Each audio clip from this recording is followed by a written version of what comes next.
Welcome once again, my friends, and thank you for stopping by to listen to an old storyteller. Today we have a story from Australia, and the title of this story is Bilber and Mayrah.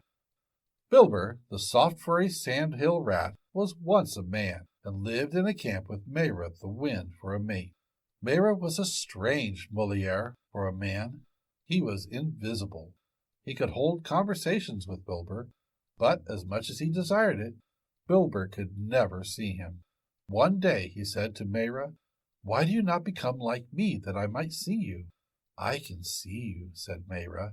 "Yes, I know that you can, but I cannot see you, only hear you. I know you are there because you eat the food before you. You catch a possum and get honey, but though I go with you, following your voice, yet I can never see you, and I long to see someone again. But I can see you, so I am all right. But I cannot see you, and I long to see someone again. I must travel away somewhere and join others of my tribe. If I could only see you, I would not wish for a better Moliere. Well, I am off hunting now. Are you coming?" "No, I will stay in the camp today." Mayrah the wind went off, and when evening was at hand, he was not yet back. Suddenly Bilber heard a roaring in the distance such as he had never heard before. Then he saw, where the sound seemed to be, a column of dust and leaves sprouting up. "What sort of a storm is this?" he asked himself. "I never saw anything like it before.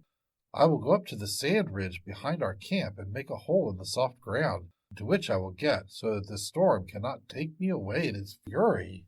Off went Bilber hard as he could to the soft sandhill, the storm roaring behind him. There he made a hole and buried himself in it until the windstorm had passed.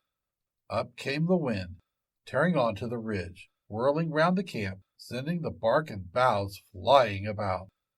On he went round Bilber's hole, but that he could not shift, so howling with impotent rage as he went. He passed on until his voice was heard only in the distance, and at length not at all. After a time Bilber came out. He had been so safe and warm in his hole in the sand that he lived there ever afterwards, and there he took his wife, when he found one, to live. And to this day the Bilber tribe live in burrows in the sand.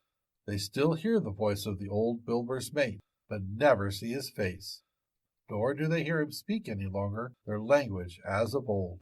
For so angry was he at Bilber's desire to see his face or leave him, that he only howls and roars as he rushes past their camps, and never since has any of the tribe seen where he camps, nor does anyone know except the 6 winds that blow, and they tell the secret to none.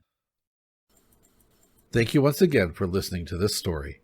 If you enjoyed this story, please press that like button. Also, please help an old storyteller out by subscribing to my channel. The next story will be posted in a few days, so until then, may your story continue to be a good one.